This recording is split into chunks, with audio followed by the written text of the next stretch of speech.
Mesdames, Messieurs, bonsoir et bienvenue au 19h50. Voici les titres du journal.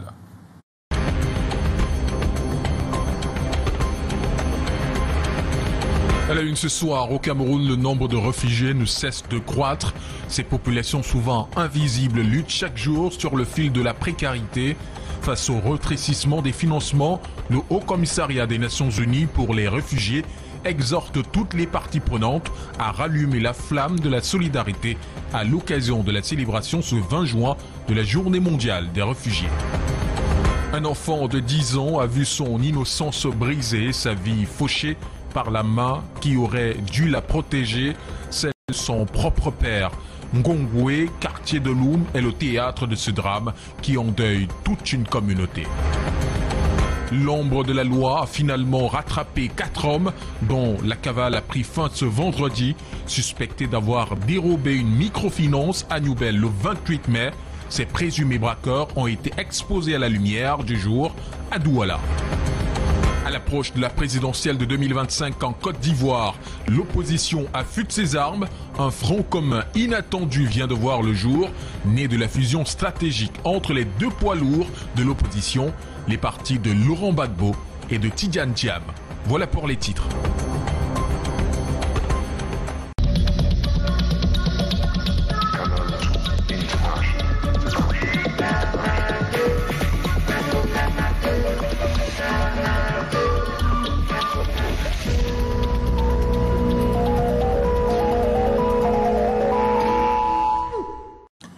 Le quartier Ngongwe à Loum, plongé dans une profonde tristesse.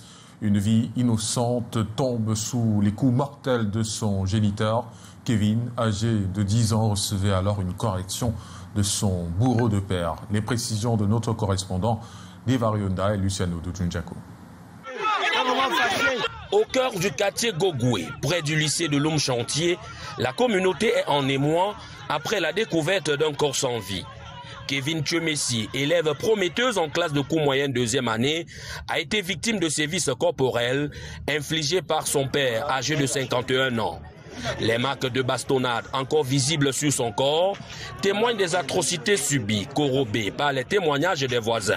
J'ai un truc, c'est où il me dit qu'il a fouetté l'enfant le matin, mais il était lui en route en train de travailler au salon, dans son salon de coiffure en train de travailler, mais c'est après ça qu'il reste la grand-mère, sa mère vient l'informer que ça ne va pas à la maison. C'est où lui-même il arrive sur le site et comme ça lui-même que l'enfant qu'il a fouetté depuis le matin est décédé.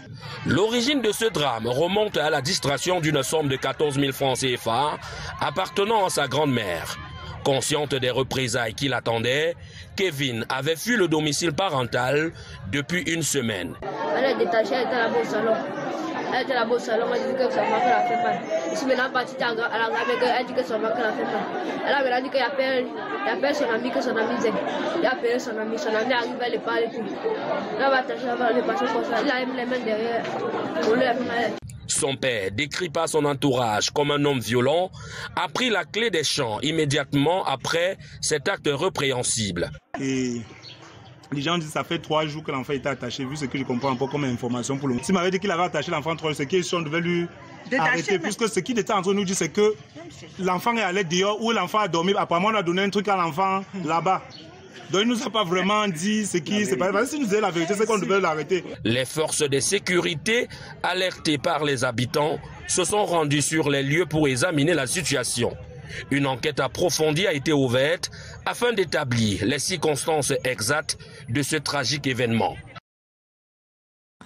Et c'est la fin d'une cavale pour 4 individus suspectés d'avoir braqué une microfinance le 28 mai dans le quartier de Newbel à Douala. Les présumés malfaiteurs ont été présentés à la presse ce vendredi sur l'esplanade de la Légion de gendarmerie du littoral. Fatima Ndale, Laurent Jojo et Henri Tina. Dans la matinée du 28 mai, au quartier Newbel à Douala, une microfinance a été victime d'un braquage à main armée par des individus non identifiés. Suite à une enquête ouverte par les éléments de la compagnie de la gendarmerie de Douala 1er sur instruction du colonel, commandant de la Légion de gendarmerie du littoral, le gang des 4 braqueurs a été neutralisé, dont 2 à Yaoundé et 2 à Douala. Tous viennent d'être présentés à la presse ce vendredi 20 juin à l'esplanade de la cour d'honneur de la Légion de gendarmerie du littoral. Tourné donc derrière pour bâcler la porte derrière moi. C'est où dès que je me suis tourné, j'ai vu directement le bandit là derrière moi. Il me dit qu'il va faire le transfert Orange. J'ai tendu la main comme ça, il dit que nous sommes en train d'entrer, vous voulez faire le transfert Orange comment? Patientez dehors, le temps qu'on s'installe et vous allez faire le transfert Orange. J'ai tiré. Le deuxième aussi est parti arrêter ma collègue. Étant arrêté ma collègue, ils l'ont poignardé. Ils l'ont poignardé ici. Les perquisitions ont permis de saisir 2 téléviseurs, une plaque d'immatriculation, une moto Semac, un décodeur Canal+ complet, une pince universelle, une caméra de surveillance, 2 machettes, 3 couteaux, 11 téléphones, dont 2 appartenant aux victimes retrouvées, et une moto de marque Boxer ayant servi à l'opération. Nous avons mis en place un dispositif Traquenard qui a permis d'effectuer des opérations coup de poing dans un premier temps dans la ville de Yaoundé. Parce qu'il faut le dire, après leur forfait, les malfaiteurs sont dispersés. On pouvait partir à Yaoundé, on pouvait rester à Douala. Le premier groupe, c'était au nombre de 2. On a interpellé au quartier Oza. Nous les avons ramenés sur Douala. Leur exploitation a permis cette fois-ci de faire 2 autres opérations coup de poing. Cette fois-ci dans la ville de Douala, au quartier d'Orbon et au quartier Bonabéré. Tous âgés entre 23 et 32 ans. L'un des gangs décrit le mode opératoire. Il m'a donné la photo. Donc lui, il avec la photo. Il est poignardé ici. Donc lui m'a arrêté. Il a poignardé dans sa main. Le commandant de la compagnie de Douala 1er a saisi cette occasion pour inviter les populations à une franche collaboration. Dès lundi prochain, ce gang de braqueurs sera présenté devant les autorités compétentes pour répondre de leurs actes. Dans l'actualité également, 2 membres du gouvernement étaient face aux sénateurs ce vendredi soir pour une séance de questions orales. La ministre des Enseignements secondaires et son collègue du cadastre. Au menu des échanges, la baisse du niveau scolaire au Cameroun et les manœuvres dans l'octroi du titre foncier. Le compte rendu est signé Delphine Foncoutene et Serge Alain Zébou.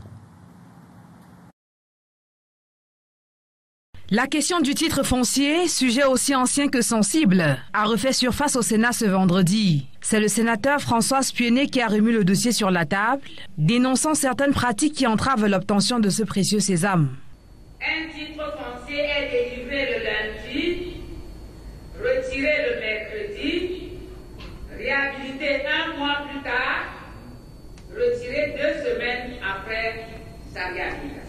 Souvent même un seul terrain donne lieu à l'établissement de plusieurs titres fonciers et à plusieurs personnes.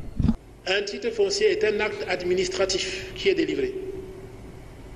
En cas de contestation, avec des éléments pertinents, un deuxième acte administratif est pris. C'est l'arrêté qui retire le titre foncier. L'arrêté portant retrait du titre foncier est un acte administratif qui peut être contesté. Toute personne ayant qualité et réunissant les conditions va également, avec des éléments qu'il a fournis, contester cet arrêté-là. Et nous allons déboucher, analyse faite, sur une nouvelle décision du ministre qui va retirer son arrêté. Et nous sommes en présence d'une situation où l'arrêté qui avait retiré le titre foncier aboutit donc à la réhabilitation du titre foncier. Le ministre des Domaines, du Cadastre et des Affaires foncières tente de rassurer. Dans une posture défensive, il affirme que le processus n'est en rien discriminatoire. Peut valablement solliciter, se faire délivrer un titre foncier sur une parcelle de terrain éligible, domaine national si elle réunit les conditions, domaine privé de l'État si elle réunit les conditions. Mais au-delà des querelles foncières, un autre sujet a électrisé les débats. La baisse du taux de réussite au baccalauréat à la session dernière. Le taux de réussite qui était régulièrement au-dessus de 65% depuis 2021 est tombé à 37% en 2024. It is not me. Ce n'est pas moi. La question est pour nous tous qui sommes éducateurs de savoir qu'il y a certains facteurs dans notre environnement qui éloignent les enfants des études et les poussent vers toutes ces choses qui ne sont pas nécessaires. 2 ministres étaient au cœur de la séance plénière dédiée aux questions orales ce 20 juin au Sénat.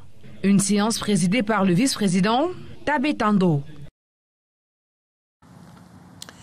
Et 2 sujets brûlants ont mobilisé les députés ce 20 juin à l'Assemblée nationale où se poursuit la session ordinaire du mois de juin, la montée inquiétante des féminicides et la nécessaire augmentation des moyens consacrés à la vaccination. Face à ces urgences, les parlementaires veulent du concret. C'est l'objet de séances d'échange qui ont mobilisé en commission députés et membres du gouvernement. Daniel Anissé-Boudier et Pierre Raoul Ngofo. Et depuis le 1er janvier 2025, on compte déjà... Un constat glaçant de la Commission des affaires culturelles de l'Assemblée nationale. Au Cameroun, une femme en moyenne est tuée tous les mois. Prétexte de cette séance d'échange entre les députés et la ministre de la Promotion de la Femme et de la Famille. Objectif, faire le point sur les politiques publiques et exiger l'activation des lois existantes face à cette spirale de violence. Aujourd'hui, le plaidoyer que nous faisons, c'est de pouvoir voir sortir des tiroirs les lois concernant la violence, concernant la promotion de la femme, concernant la famille, qu'ils puissent être mis à jour.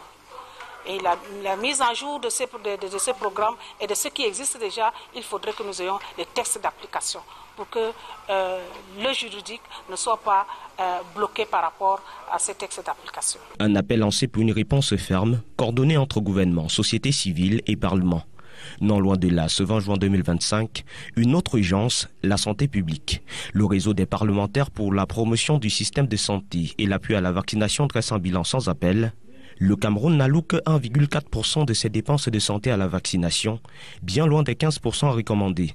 Les parlementaires plaident pour une hausse de 20% du budget de vaccination chaque année et la création d'un fonds spécial. On est là pour faire cette plaidoyer, pour associer comme les députés, les parlementaires, les représentants du peuple, avec le gouvernement, le ministère le ministère des Finances, le ministère de la Santé publique, le ministère de l'Économie, pour avoir quelle manière qu'on peut sortir un somme de l'argent, soit que ici, de 2028, l'État, le gouvernement, à travers le Premier ministre, va créer un fonds de vaccination. Soit que le petit qu'on prend à côté va entrer dans le fonds de vaccination là. Soit qu'en cas d'incidence, le Camerounais ne peut pas tomber dans l'eau chaude. Sécurité des femmes, santé des populations, 2 combats vitaux qui imposent des choix clairs. Et désormais, plus de temps à perdre. Et le 6 juin, Eric Tindé a secoué la presse camerounaise dans une lettre percutante. Ce journaliste émérite a rappelé à ses pairs leur rôle vital, éduquer, informer sans relâche son parti pris et ce, en pleine période électorale. Il exhorte les professionnels des médias à être des véritables porte-étendards de la vérité face aux défis que traversent les populations et la nation. Un reportage de Joël Diom 3 et Michel Foucault.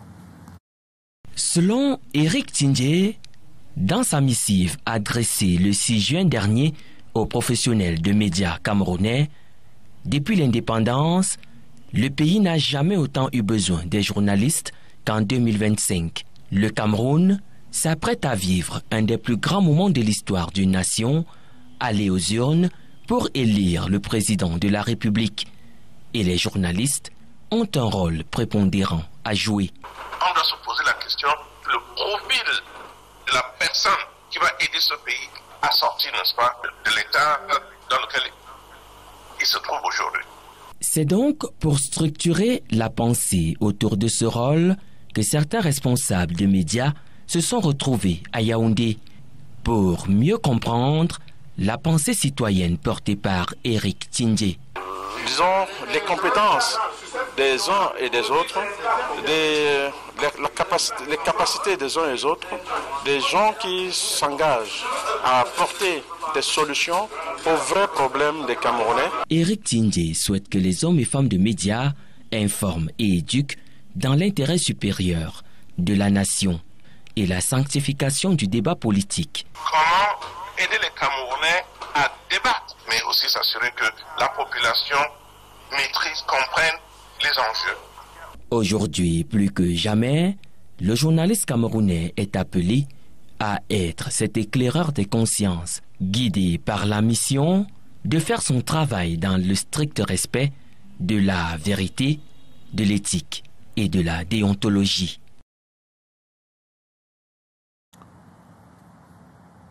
En santé, des centaines de malades reçoivent gratuitement des soins depuis ce matin à l'hôpital de district de Pouma.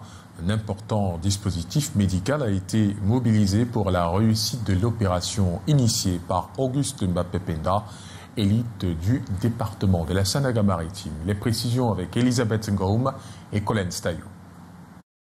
Plus de 1200 malades venus de 24 villages de la Sanaga-Maritime pour recevoir gratuitement des soins de santé. L'opération menée ici à l'hôpital de district de Pouma est à l'initiative d'une élite locale. Auguste Mbappé-Penda, directeur général du Conseil national des chargeurs du Cameroun. L'objectif recherché, c'est vraiment de soulager un temps soit peu les douleurs de nos populations. Nous savons qu'elles sont souvent souffrantes, qu'elles ont des maladies, mais qu'elles sont obligées de rester à la maison avec ces maladies compte tenu de l'absence de moyens. Nous avons eu l'apport d'une grande dame telle que le professeur Ida Penda, qui est le directeur général adjoint de l'hôpital gynéco-obstétrique de Douala. Nous avons eu des contributions significatives du directeur général du port autonome de Douala, qui a d'ailleurs envoyé une équipe nous assister et qui a promis voir ce que le port de Douala pourrait faire à son niveau. Nous avons la contribution des élites du coin, notamment d'un jeune frère, M. de John, qui a vraiment mis la main à la pâte. Le centre mobile de radiologie numérisée du docteur Amana et près de 40 spécialistes de la fondation caritative Mahola ont été mobilisés pour prêter main forte au personnel de l'hôpital durant la campagne qui se déroule du 20 au 21 juin 2025. Ce jour, les populations bénéficieront des soins de plusieurs spécialités, notamment de la cardiologie, de l'ophtalmologie, de la stomato-odontologie et évidemment de la chirurgie. En chirurgie, nous ne ferons pas la chirurgie traumatologique parce que je suis traumatologue, mais nous ferons la chirurgie viscérale, probablement les hernies, les lipomes, bref la petite chirurgie, pour les besoins d'asepsie, parce que nous évitons des infections. C'est une idée salutaire pour nous, parce que nous traînons les maladies et il nous manque les moyens nécessaires pour nous faire soigner. Outre la prise en charge gratuite des malades, un groupe électrogène et une restauration de bâtiments ont été offerts à l'hôpital de district de Pouma. Et rencontre importante pour l'avenir du chemin de fer national à l'occasion de la session extraordinaire conjointe du comité interministériel des infrastructures ferroviaires et du comité de transport voyageurs tenu hier à Yaoundé. Les deux instances se sont retrouvées afin de dégager des solutions concrètes aux défis majeurs auxquels le secteur fait face. Claude Audrimbala et Luc Vaudor. Réhabiliter les infrastructures vieillissantes, étendre le réseau pour couvrir davantage de territoires, relancer le transport voyageur et adapter le réseau à l'essor spectaculaire de la production minéralière. Voilà quelques objectifs autour desquels les acteurs clés du secteur ferroviaire se sont réunis. Les financements sont dorénavant disponibles et en vigueur pour refaire la voie entre Douala et Yaoundé, mais également entre Belabo et Ngaoundéré. Un autre projet que nous avons évoqué, c'est les discussions en cours pour le démarrage de la construction du chemin de fer entre Edea et Campo, en passant par le port de Kribi. L'agenda des acteurs du secteur ferroviaire est chargé. Ils ont à cœur d'accélérer la cadence des projets structurants en finalisant sans délai les procédures liées à la mobilisation des financements. Le programme quinquennal numéro 2, doté d'un budget colossal de 450 milliards de francs CFA, apparaît comme le levier principal pour transformer ces ambitions en réalité concrète. Pour ce qui est du matériel roulant, nous avons une demande de transport pour le transport marchandises qui est très forte. Et à ce titre, nous avons décidé d'acquérir 4 locomotives supplémentaires qui vont arriver au mois de septembre 2025. Et un second lot de 8 locomotives sera commandé dans quelques mois pour une livraison en juillet 2027. Donc ce seront donc au total 12 locomotives qui viendront renforcer le parc de transport pour le fret de marchandises. L'avenir du chemin de fer camerounais est prometteur, de même que le confort des voyageurs pourrait connaître une embellie. Tarifs bancaires opaques, services mal compris, méfiance, persistance.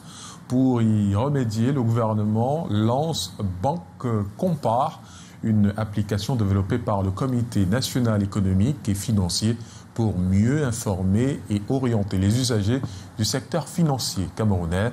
Les détails dans ce reportage de Daniel Anissé-Boudier et Serge Alain-Zebo. Comment choisir une banque quand on ne connaît ni les coûts, ni les taux, ni les options disponibles? Ce 20 juin 2025 à Yaoundé, le Comité national économique et financier du Cameroun apporte une réponse concrète. Banque Compare, un comparateur numérique des services bancaires désormais accessible à tous.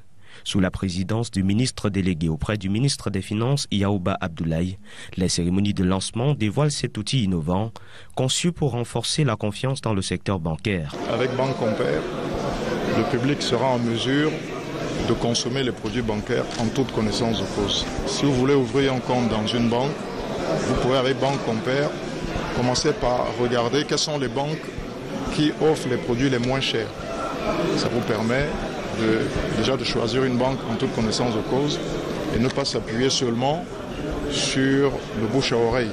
Avec Banque Compare, vous êtes en mesure de déterminer vous-même le coût réel de votre crédit. Développée par le Comité national économique et financier, cette plateforme s'inscrit dans une politique de protection du consommateur financier en lien avec la Commission bancaire d'Afrique centrale COBAC qui supervise la médiation dans la zone CEMAC. L'intérêt premier, c'est que nous avons un secteur bancaire qui est plus ou moins assis sur des niches et les clients ne font pas vraiment jouer la concurrence pour choisir une banque. Avec un tel produit, je pense que la concurrence va être forcée et les banques seront forcées de faire des efforts et d'aller vers les clients pour améliorer les services bancaires et en cela que c'est très important. Un outil de transparence, mais aussi de souveraineté numérique, alors que le Cameroun veut démocratiser l'accès à l'information bancaire. Et je vous l'annonce en titre en célébrant la 25e journée de ces populations qui ont été contraintes de quitter leur pays en contexte de guerre ou de catastrophe. Le Haut Commissariat des Nations Unies pour les réfugiés appelle toutes les parties prenantes à renforcer les ressources nécessaires. Les réfugiés, de plus en plus nombreux au Cameroun, restent pour la plupart dans la précarité. Monique Naoussi-Fosso et Thierry Nana. La réfugiée centrafricaine Pachanga Puma est au Cameroun et ça fait 11 ans. Pour elle, il n'est plus question de retourner dans son pays natal, car la guerre a détruit tous ses biens. Bien qu'épargné des bruits de canon, son quotidien dans son pays d'accueil n'est pas aisé. On a des maisons à payer, on a la scolarité des enfants, on a aussi la nourriture pour donner à nos enfants. Ce n'est pas facile pour nous les réfugiés. Et la santé n'est pas prise en tant que telle, puisque parfois, si les réfugiés tombent malades, ils arrivent dans les hôpitaux pour même donner la prise en charge aux réfugiés. Parfois, ils arrivent à l'hôpital. On dit qu'il n'y a pas de médicaments pour que les réfugiés prennent. Pour ce qui est de l'accès à l'emploi, les réfugiés connaissent des fortunes diverses.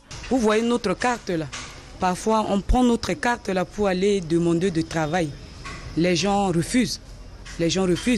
On nous traite comme des voleurs.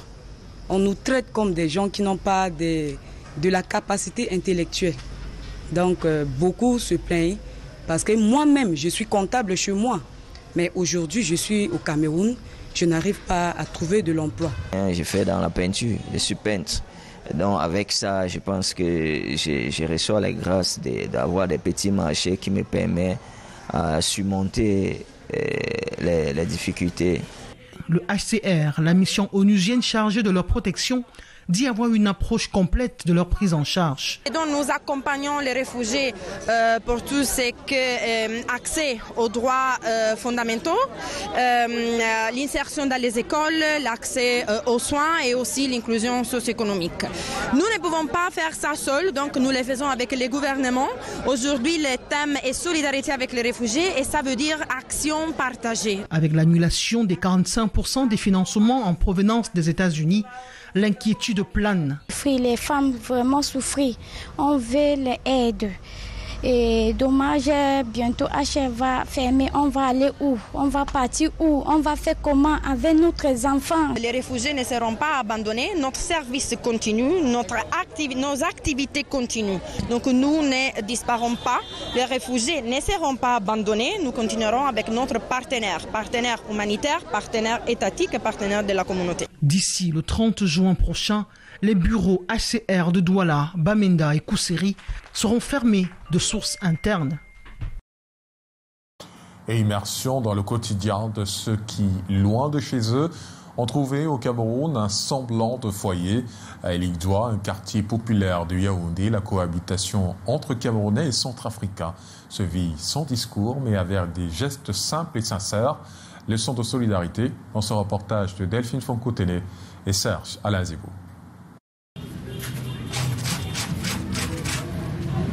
À Elikdjoa, nous rencontrons Hermine, les mains plongées dans la lessive.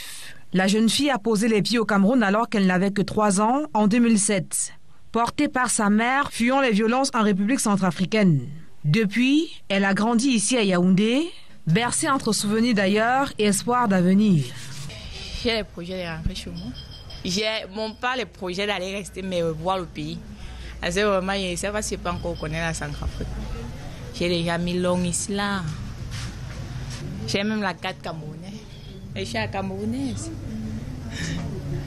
Fiancée à Rodrigue, un Camerounais originaire du centre, elle est aujourd'hui mère d'une petite fille. Pour son fiancé, le respect et l'accueil de sa belle famille centrafricaine ont été une révélation. Elles sont très respectueuses. Le beau des beaux, comme on l'appelle affectueusement ici, s'imprègne peu à peu des traditions venues de Bangui. Quand j'ai connu Hermine, je ne mangeais pas, ils appellent ça le gozo. Au fur et à mesure que je suis là, je m'habitue. Je peux déjà dire bonjour qui est Bibaramo. Mais la vie n'est toujours pas douce à Elikdjoa. Dans une ruelle voisine, l'ambiance est au recueillement. Cette famille centrafricaine pleure un frère disparu. Même dans le deuil, la solidarité reste de mise ici. Même quand on part pour enterrer, les Camerounais sont toujours avec nous. On nous accueille bien, parce qu'on a duré ici là. Face à cette cohabitation, les autorités locales veillent au grain. Des astuces permettent de maintenir un climat apaisé. Vous savez que, par exemple, les Centrafricains comme les Tchadiens, eux, ils aiment bien boire. Bon, quand ils ont déjà bu, ils ne se contrôlent plus. Mais là, maintenant, il faut vraiment un chef charismatique comme moi, là, pour pouvoir les ramener à la raison. Parce que le tout, c'est seulement de leur ramener à la raison. Ça arrive toujours quand ils ont trop bu. En cette journée mondiale des réfugiés, Elikdjoa nous offre une leçon de fraternité simple et vraie. Ici, on ne parle pas de statut, mais d'humanité et surtout de solidarité. La Légion de gendarmerie du centre a un nouveau poste de commandement. L'infrastructure flambant neuve qui abrite désormais la Légion de gendarmerie du centre vient soutenir le déploiement et l'amélioration des conditions de travail des gendarmes. Reportage Jacques-Patrick Dion et Luc Vaudor. C'est un bâtiment moderne à usage de bureau pour la Légion de gendarmerie du centre qui est inauguré ce 20 juin à Yaoundé. Ce nouveau bijou en forme de demi-cercle est bâti sur une superficie de 463 mètres carrés et une surface cumulée par plancher de 1270 mètres carrés. La façade avant où nous nous trouvons accueille l'état-major Légion de gendarmerie du centre avec son nouveau poste de commandement et ses bâtiments connexes. La façade arrière abrite le groupe d'escadron numéro 1, avec également des bâtiments New Look, dont certains sont encore en construction. L'ensemble de ces infrastructures, qui ont été présentées de manière exhaustive par le maître d'œuvre, j'ai nommé le DAF, constitue un joyau architectural au cœur de la capitale. La construction de ce bâtiment futuriste est un projet significatif qui s'inscrit dans la première phase de la réalisation des infrastructures modernes au profit de la gendarmerie nationale. Elle vise non seulement à offrir des espaces modernes à la gendarmerie, mais aussi booster l'engagement et la motivation des hommes. Et la Légion de gendarmerie du centre devra jouer toute sa partition pour garantir la paix, la stabilité et l'ordre public dans le respect des lois de la République. Le message de M. le secrétaire d'État auprès du ministre de la Défense, chargé de la gendarmerie nationale, que je vous transmets est donc clair. Cette cérémonie doit selon le chef de corps, marquait également le renouveau de l'action au quotidien des gendarmes de la Légion du Centre. Chants, démonstrations dans la gendarmerie, en présence des autorités traditionnelles, visite des nouveaux bureaux, donnent une coloration festive et conviviale à cet événement. La cérémonie s'est achevée par la coupure du ruban symbolique. Et dans notre page live, direction Loum où le bitacola, un fruit aux pouvoirs médicinaux et énergisants, est devenu la véritable colonne vertébrale d'une économie informelle vibrante. Sans marché officiel, il circule librement, offrant un gagne-pain essentiel à d'innombrables familles. Plongeons dans les rouages de ce commerce unique, ses acteurs et les défis d'un système non structuré dans ce reportage de Devarionda et Luciano Totodiaco. À Loum, dans le département du Mungo, le bitacola circule partout, mais ne possède encore aucun marché officiel. Ce fruit, à la fois médicinal et stimulant, est au cœur d'un marché bien réel, mais totalement informel. Ça a beaucoup de vertus importantes, même jusqu'au nouveau-né, ça a beaucoup de vertus. Le nouveau-né aussi, ça enlève les rouges fesses, là, les glaies là dans le ventre, ça a beaucoup de vertus. Donc c'est ça qui devient encore plus cher quand les gens constatent. Même les yeux, ça travaille pour les yeux. Tu trempes dans l'eau, tu mets les gouttes là dans les yeux, ça travaille aussi pour les yeux. Donc ça a beaucoup de vertus. C'est là où ça devient beaucoup cher. Dans cette ville, c'est en bordure de route que tout se passe. Pas de hangar, pas de place de marché dédiée. Le commerce s'organise directement dans les quartiers ou le long de la nationale, notamment auprès des vendeurs ambulants. Que cet an, c'est rare et ça devient de plus en plus cher. On se retrouve à avoir 2 bitacola presque à 100 francs. Et quand vous demandez aux commerçants, ils vous font comprendre qu'il n'y en a pas. Aubin Kenyi, commerçant bien connu à Loum, vend du bitacola depuis plusieurs années. Il propose le kilo entre 2000 et 3500 francs CFA selon la qualité. Chez lui, la vente se fait en gros comme en détail. Le bitacola devient cher par rapport au changement climatique parce que ça ne résiste pas, la floraison ne résiste pas au soleil. L'excès de soleil fait chuter les cabosses. Le kilo varie entre 2000 et 3000. Ce qui est plus gros, 3500.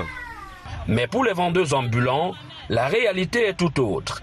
Elles achètent le kilo entre 6 000 et 7 000 francs CFA, souvent chez les intermédiaires. Avant, c'était pas cher, mais les années-ci, nous avions payé le kilo à 7 000. C'est maintenant que le kilo baisse un peu à 6 000, parce que ça sort un peu au champ. Le circuit du bitacola reste court, mais non structuré. Aucun encadrement formel, pas de prix fixe, peu de contrôle de qualité.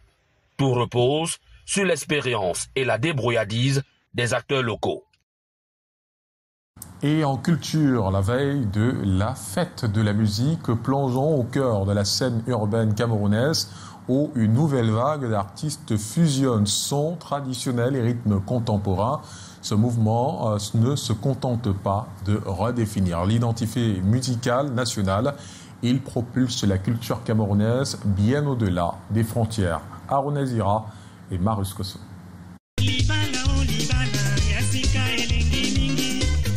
L'ADN du Cameroun résonne de plus en plus dans les productions musicales. Derrière ce retour aux sources se cache une quête d'originalité. Les artistes veulent se distinguer les uns les autres. C'est quand on écoute de la Siko, du Bensikin, c'est pas moi, toutes les musiques faites chez nous qu'on se ressent. Ce retour aux sources qui rend un tout petit peu la musique d'antan, très moderne, ça crée une relation, mais également ça crée un lien. Ça crée un lien entre les générations, ça crée quelque chose de solide. L'industrie se solidifie parce que tous les membres de la famille sont enfin ensemble. Les sons produits, loin d'être identiques à ceux des générations précédentes. Le Makusa, le Bensikin ou encore le Bikuti mêlent au rythme urbain une coloration particulière. Il y aura quelque chose de plus parce que le son d'aujourd'hui ne peut plus être le son d'avant. Donc la technique a évolué. Du coup, la façon de penser, la façon de composer, la façon d'écrire, d'arranger des chansons a aussi évolué. Du coup, ça se reflète sur la qualité et la couleur musicale. Ce mouvement qui se crée peu à peu permet d'exporter la culture camerounaise à l'échelle mondiale. Ça permet de repositionner notre musique sur le plan à la fois national et international parce qu'on s'est rendu compte que on se perdait parfois dans les sonorités. Mais là, on se retrouve dans une quête d'exportabilité des musiques de chez nous. Mais des musiques de chez nous qui peuvent aussi être consommées par des personnes qui ne connaissent pas forcément la musique de chez nous. C'est une sorte de découvrabilité, c'est une sorte de promotion de notre culture. Christiane, Sissoul, Elanaou, Salaciel, Sepo, Philbill ou encore Loco font partie de ces jeunes artistes qui rajoutent à leur production urbaine une touche à la camerounaise. Et ce 21 juin, le Palais des Congrès de Yaoundé devient le cœur battant d'un rendez-vous culturel inédit. Le tout premier festival Living Together à l'occasion de la fête de la musique. Et pour marquer ses 12 ans de carrière, Stanley Eno transforme l'événement en un véritable hymne à la paix, à la diversité et à la cohésion sociale. Claude Audrey-Mbala et Samuel Ebekissé. Alignés comme des trophées de guerre, ces nombreux awards racontent une décennie de succès. Stanley Eno, figure emblématique du hip-hop camerounais, célèbre ses 12 ans de carrière en grande pompe à l'occasion du festival Living Together qui se tient du 19 au 21 juin 2025 au Palais des Congrès de Yaoundé. Moment phare du festival, le Stanley Open Day, journée dédiée à l'artiste, placée sous le signe de l'émotion et du partage. Au menu, échanges interactifs, masterclass et ateliers pratiques destinés à transmettre les clés du métier à la nouvelle génération. On a fait ça pour pouvoir fédérer cette jeunesse qui parfois a peur et leur dire que le Cameroun leur appartient et nous sommes super contents d'être là. Je suis vraiment content d'être là, de pouvoir prêter main forte à d'autres industries au-delà de la musique pour pouvoir montrer aux jeunes que nous, on ne fait pas que battre les corps, mais on est là pour faire battre les cœurs. Porté par une ambition sociale forte, le festival se veut un espace de dialogue entre l'art et l'engagement citoyen, autour de thématiques comme l'entrepreneuriat culturel, la valorisation des produits locaux ou encore l'impact social de l'art. Ce festival tombe à point nommé parce qu'on a besoin de ce genre d'initiative pour venir échanger, se former comme l'a relevé Stanley Eno et surtout regarder les films et côtoyer surtout les professionnels de cinéma qui sont aujourd'hui dans le panel. Il faut qu'on essaie de percevoir chaque thématique. Donc c'était donc justement de réunir sur ce panel des expertises comme les deux réalisateurs qui sont là, l'actrice de cinéma et une critique de cinéma, pour qu'ils puissent nous restituer quel est l'apport du cinéma, quel est son rôle. Clos du spectacle, un concert géant prévu le 19 juillet prochain, sous le ciel de Yaoundé, réunira plusieurs têtes d'affiches africaines. Une apothéose festive et vibrante pour clôturer ce rendez-vous inédit, véritable ode au vivre ensemble et à la créativité africaine. À l'étranger, présidentielle 2025 en Côte d'Ivoire, l'opposition se prépare. Un front commun vient de voir le jour avec cette fusion entre deux principaux partis de l'opposition, ceux de Laurent Gbagbo et Thiam Tidiane, pour renverser le régime de Alassane Ouattara. L'île Piediou, Calvin Tekam.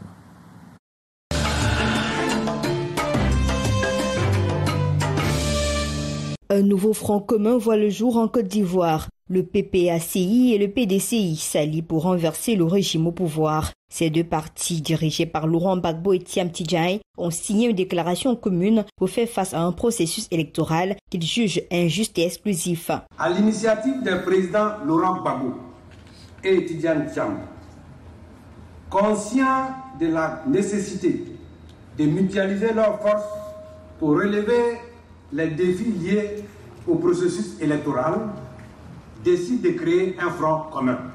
Procéder à la réforme de la commission électorale pour une plus grande transparence, indépendance de l'institution et une proclamation plus sécurisée des résultats bureau de vote par bureau de vote. Ce front commun est guidé par l'unité de l'opposition et la réintégration des figures politiques majeures actuellement exclues du processus électoral, tels que Laurent Gbagbo, Thiam Tidiane, Guillaume Soro. Les deux partis plaideront pour une réforme de la commission électorale indépendante, un audit transparent de la liste électorale et un dialogue politique immédiat avec le gouvernement pour un scrutin pacifique et démocratique. Israël a lancé une vague de raids aériens sur plusieurs sites militaires et nucléaires iraniens, notamment via plus de 60 avions touchant des infrastructures du programme nucléaire et des bases des gardiens de la révolution iranienne. L'Iran a répondu en tirant des centaines de missiles et de drones sur les villes israéliennes, provoquant des blessures parmi les civils et des dégâts matériels importants. Un tir iranien a endommagé le Soroka Medical Center, causant une fuite chimique et plus de 50 blessés parmi le personnel et les patients. L'Iran fait face à un blackout Internet avec une baisse de 97% du trafic, limitant sévèrement l'information et accentuant la peur des citoyens. Des ministres étrangers du Royaume-Uni, de la France, de l'Allemagne et le ministre iranien se sont rencontrés à Genève pour relancer la diplomatie sur le nucléaire, bien que l'Iran refuse toute discussion tant que les frappes israéliennes se poursuivent. Donald Trump annonce disposer d'un délai de 2 semaines pour décider d'un éventuel engagement militaire en soutien à Israël, tout en maintenant une ouverture pour la diplomatie. Le Kremlin met en garde contre tout acte visant le suprême guide iranien, estimant que cela déclencherait une réponse radicale et une instabilité mondiale.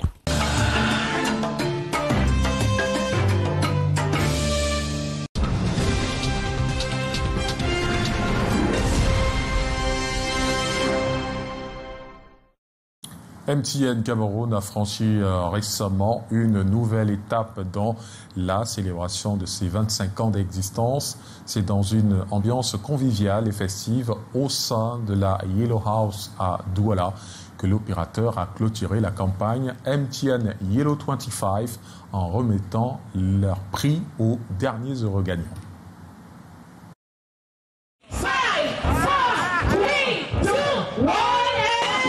C'est dans une ambiance bon enfant que s'est refermée la campagne MTN Yellow 25 le 13 juin dernier au Yellow House de Douala.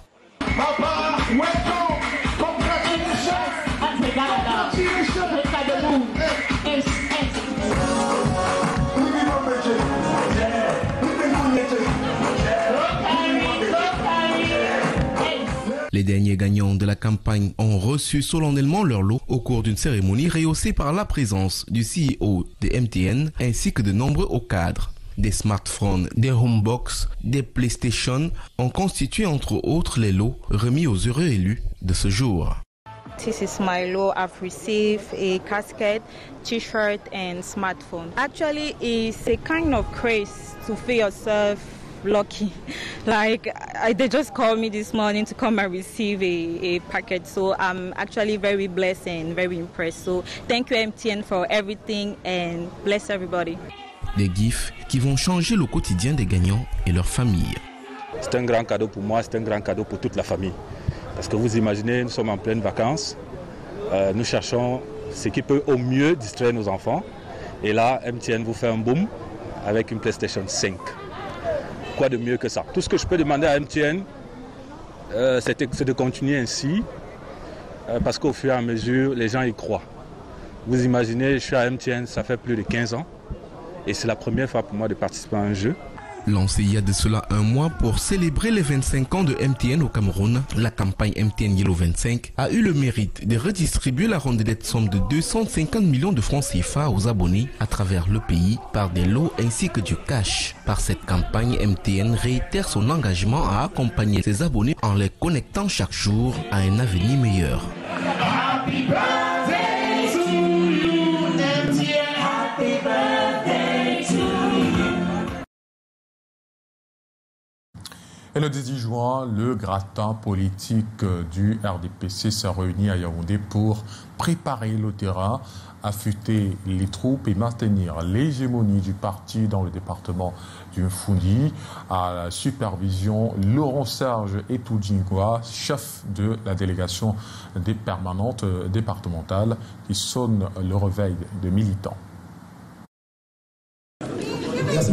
C'est une salle des actes de l'hôtel de ville de Yaoundé Noir de Monde ce 18 juin. Des visages connus, des militants et militantes du Rassemblement démocratique du peuple camerounais, venus de cette section du département du Mfundi, répondent à l'appel. À la manœuvre, leur chef de délégation permanente, le Roger Tingwa, pour une réunion de concertation à haute portée stratégique.